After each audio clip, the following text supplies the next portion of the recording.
Dobrodošli u razgovore koji leče. Ja sam Biljana Dimitrijević.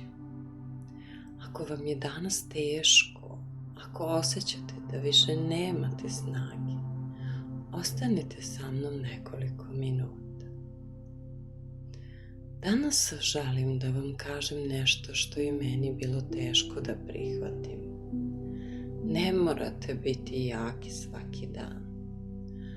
Godinama sam verovala da moram, da ne smem da plačem, da ne smem da pokažem slabost, da moram sve sama, da moram da budem oslonac svima.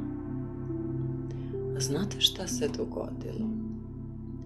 Umorila sam se, ne od života, već od toga što sam stalno glumila da mogu sve.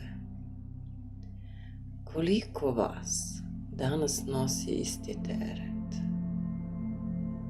Koliko vas se osmehnete kada vas neko pita kako si? A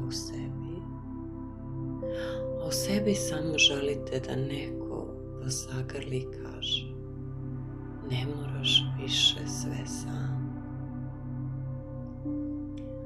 Mi smo naučeni da budemo jaki, ali niko nas nije naučio da je u redu i stati, da je u redu odmoriti, da je u redu reći: danas mi nije lako.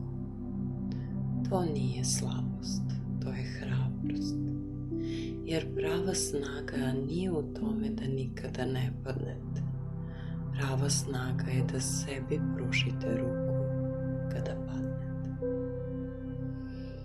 Kroz godine rada sa ljudima shvatila sam da najjači nisu oni koji nikada ne plaču.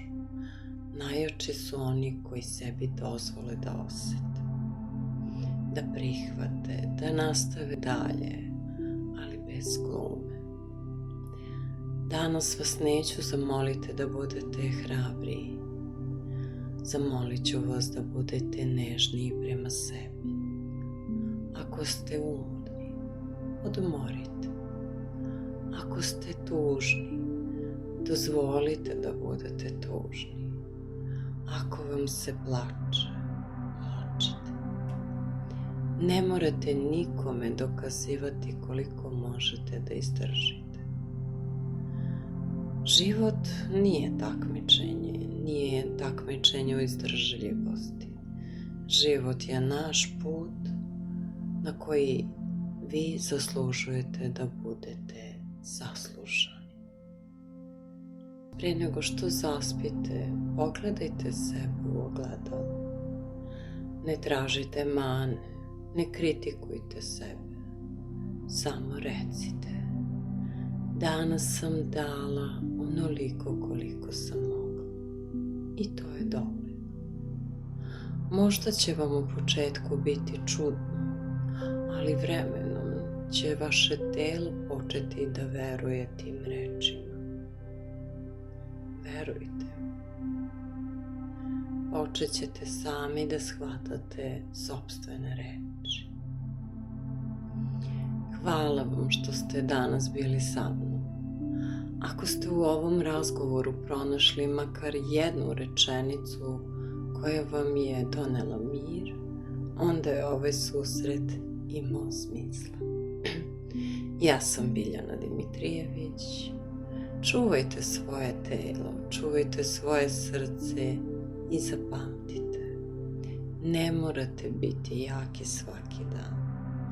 Dovoljno je da svakoga dana budete iskreni prema sebi.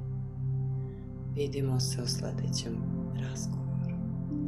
Lavita.